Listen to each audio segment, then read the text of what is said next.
بسم اللہ الرحمن الرحیم۔ السلام علیکم۔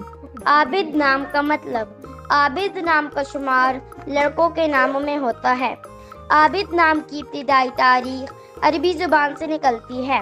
عابد نام کے افراد کے لیے خوش قسمت نمبر 5 مانا جاتا ہے۔ عابد نام کا مطلب عبادت کرنے والا مومن ہے، جبکہ خوش قسمت دنوں میں منگل، جمعرات شامل ہیں۔